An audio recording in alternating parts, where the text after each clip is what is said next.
31 जुलाई 2024 की सुबह लगभग 8:30 बजे के आसपास का ये वाकया है।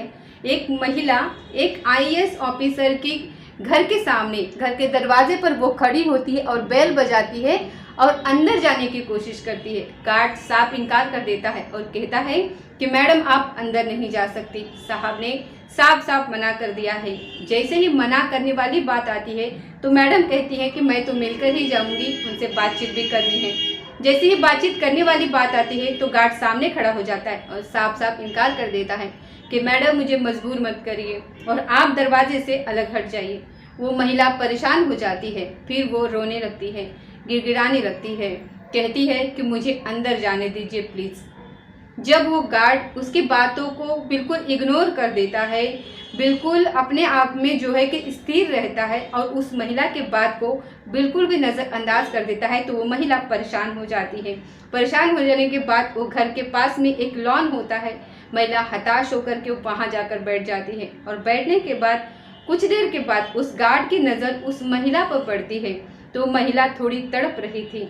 उसकी तड़प को देखने के बाद उसने सहज ही ये अंदाज़ा लगा लिया कि इस महिला ने कुछ जहरीला पदार्थ खा लिया है।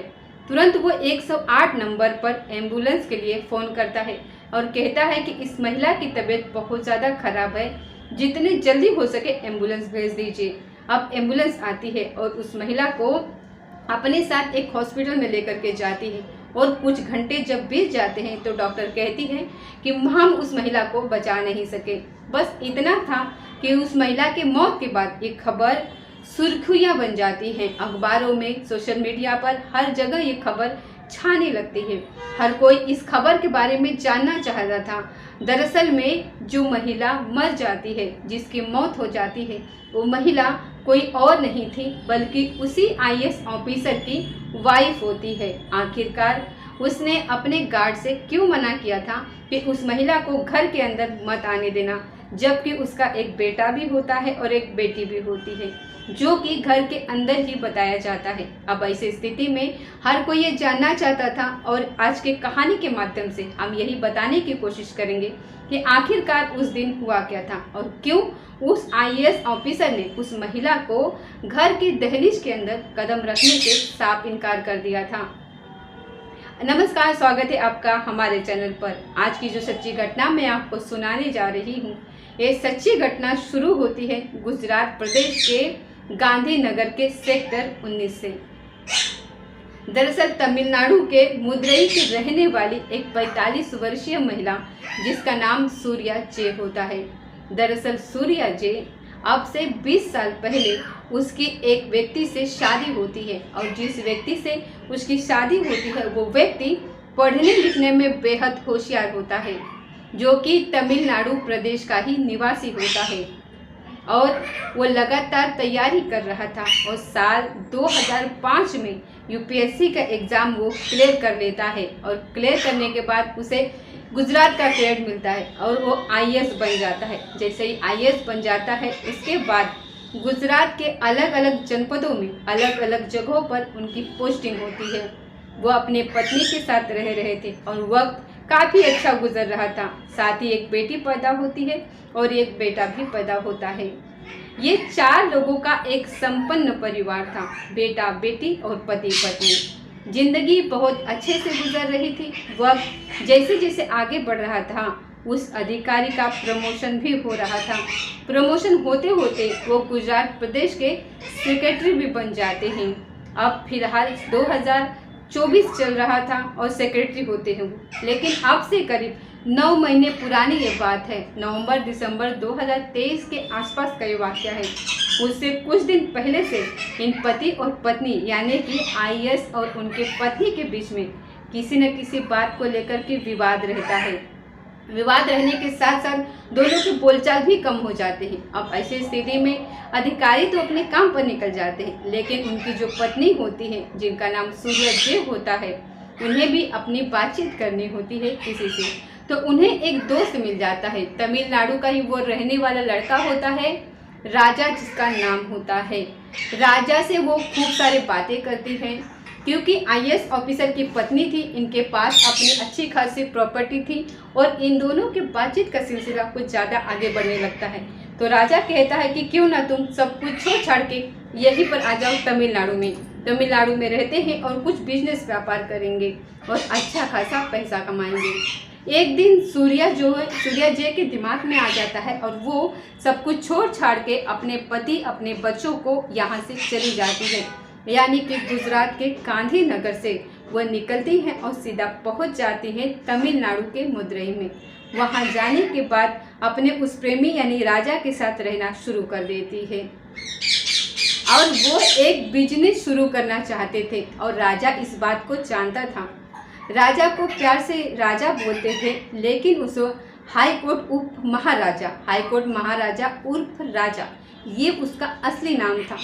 ये महिला उसके बारे में बहुत ज़्यादा तहसील से नहीं जानती थी, लेकिन वक्त जैसे जैसे आगे बढ़ रहा था महिला ने अपनी कुछ ज़मीन होती है जो एसएस कॉलोनी की रहने वाली लक्ष्मी नाम की महिला थी, उसको जो है बेच दिया। वहाँ से कुछ पैसे मिलते हैं और बिजनेस व्यापार अपना शुरू कर देती है। ये बताया जाता है कि उस बिजनेस में ज़्यादा कुछ लाभ तो होता नहीं है बल्कि नुकसान होता है। महिला से 75 लाख रुपए लिए थे और उसके एवज में 1,35,00,000 रुपए दे भी दिए जाते हैं, लेकिन पैसे की पूर्ति नहीं होती है और इसी बात में थोड़ा विवाद होने लगता है। और जब विवाद रहने लगता है तो इसी बीच में इस महिला जो आईएएस की पत्नी होती है, जब उसे ये पता चलता है कि जिससे वो प्यार करती है, जिसके नज़दीक जाती है, जिसके साथ उसके साथ नैतिक या अनैतिक संबंध भी है, उस व्यक्ति का जो अपना कैरेक्टर है वो बिल्कुल भी अच्छा नहीं है। अच्छा इसलिए नहीं है क्योंकि वो व्यक्ति जो तमिलनाडु प्रदेश का कुख्यात गैंगस्टर होता है, उस पर कई आपराधिक मुकदमे चल रहे थे और उसमें वो वांछित चल रहा था। पुलिस उसकी गिरफ्तारी के लिए लगातार इधर उधर कोशिश भी कर रही थी, लेकिन आईएएस ऑफिसर जानता था कि जो उसकी पत्नी है जिस व्यक्ति के चक्कर में पड़ी है वो शायद कुख्यात है या फिर जैसे पिता, हालांकि उसने ज़्यादा जानने की कोशिश नहीं की, ऐसा बताया जाता है, ऐसा मीडिया की रिपोर्ट भी कहती है।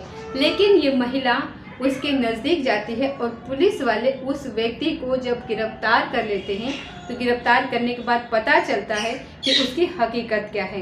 कुछ दिन और बीत जाता है और वो महिला थोड़ी परेशान हो जाती है। बिजनेस के चक्कर में अपनी प्रॉपर्टी भी दांव पर लग जाती है और हासिल कुछ नहीं होता। ऐसी स्थिति में करे तो क्या करे। तब उस महिला ने सोचा कि क्यों ना बेंगलोर चल करके एक ऐसा कोर्स कर लिया जाए जिससे एक अच्छी सी नौकरी मिल जाए। कोर्स करती है और जो पैसे उसके पास बचे थे उस पैसे से कोर्स में दाखिला ले लेती है, लेकिन उसको और पैसे की ज़रूरत थी, इसीलिए वो फिर से लक्ष्मी से संपर्क साधती है और लक्ष्मी यहाँ पर साफ साफ इनकार कर देती है कि मैं कोई पैसे वैसे देने वाली नहीं हूँ क्योंकि मेरे पास पैसे नहीं हैं। लेकिन जब वक्त आगे बढ़ता है तो पता चलता है कि लक्ष्मी का 14 साल का एक बेटा है। वो लक्ष्मी जिसने ज़मीन खरीदी थी, वो लक्ष्मी जिससे पैसे लिए गए थे, वो लक्ष्मी जिससे दोबारा से मदद मांगने की कोशिश की गई थी। उसके बेटे का 11 जुलाई 2024 को अपहरण हो जाता है। वो थाने जाती है और पुलिस में जाकर के शिकायत करती है कि मेरे बेटे का अपहरण हो गया है। अब पुलिस में हड़कंप मच जाता है कि एक महिला के बेटे का अपहरण कैसे हो गया। जब ये पता चलता है तो उसके बारे में जानकारी आती है कि राजा उर्फ जो हाई कोर्ट महाराजा जिसका ये नाम होता है राजा, उसी का और उसके साथी का इसमें नाम होता है कि शायद उसने ही अपहरण करवाया है। बदले में 2 करोड़ रुपए की फिरौती भी मांगी जाती है। पुलिस जब इस मामले में जांच पड़ताल करना शुरू कर देती है तो इस महिला के भी नाम सामने आता है, जो महिला आईएएस ऑफिसर की वाइफ होती है। वो परेशान हो जाती है। पहले तो यहाँ से चली जाती है बेंगलोर और बेंगलोर से वापस वो अपने पति के पास आ जाती है और 21 जुलाई 2024 की सुबह लगभग 8:30 बजे के आसपास घर का दरवाज़ा वो खटखटाने की कोशिश करती है तो गार्ड उसे रोक देता है, क्योंकि आईएएस ऑफिसर ने साफ इनकार कर दिया था कि अब जब वो चली गई हैं तो उन्हें घर के दहलीज लांघने का कोई अधिकार नहीं है। साथ ही वो अपने वकील से बात कर रहे थे ताकि तलाक की प्रक्रिया जो होती है वो पूरी हो सके और उस महिला से तलाक लेकर के एक नई जिंदगी की शुरुआत कर सके। उसने अगर नई जिंदगी की शुरुआत कर ली है तो कोई दिक्कत नहीं है। आईएएस ऑफिसर ने कुछ ऐसा ही प्लान किया था, लेकिन वो नहीं जानते थे कि आगे जो होने वाला था वो बहुत भयानक होने वाला था। दरअसल सुबह सुबह 8:30 बजे के आसपास दरवाज़ा खटखटाया जा रहा था। गार्ड साहब इनकार कर रहा था। आईएएस ऑफिसर उस वक्त घर पर मौजूद नहीं थे। उस वक्त वो किसी काम से घर से बाहर गए हुए थे। वो महिला गिड़गिड़ाती है, लेकिन वो कहता है कि साहब ने मना कर दिया है, इसीलिए मैं आपको अंदर नहीं आने दूंगा। महिला हताश होकर के, परेशान होकर के जाके लॉन में बैठ जाती है और जहरीला पदार्थ खा करके अपने जीवन लीला को समाप्त करने की कोशिश कर रही थी। और जैसे ही गार्ड को इस बात को पता चलती है तो 108 एम्बुलेंस को फ़ोन किया जाता है। तुरंत ही महिला को सिविल हॉस्पिटल में भर्ती कराया जाता है और वहां जाकर जब इलाज शुरू होता है तो अगले ही दिन यानी कि 22 जुलाई 2024 को वो महिला दम तोड़ देती है। उसकी मौत हो जाती है। मौत होने के बाद एक खबर सोशल मीडिया पर बहुत तेज़ी से वायरल होने लगती है कि एक आईएएस अधिकारी की पत्नी गैंगस्टर के साथ भाग गई थी। वहां से निराश होकर के वो वापस आती है। उसके साथ कुछ ऐसा हादसा होता है। हर कोई इस कहानी के बारे में जानना चाहता था, लेकिन आईएएस अधिकारी इस मामले में मीडिया के सामने नहीं आते हैं और न ही कुछ बोलते हैं। अब जब महिला की मौत हो जाती है तो उसके परिवार वाले, इसके माता और पिता इसके शव को ले लेते हैं। और जब ये बात आती है इसमें आगे की कार्रवाई की, तो ये एक ही बात कहते हैं कि हमारे परिवार का एक संदेश चला गया है और हम कोई कार्रवाई नहीं चाहते। ऐसा टाइम्स ऑफ इंडिया की रिपोर्ट में छपा हुआ था।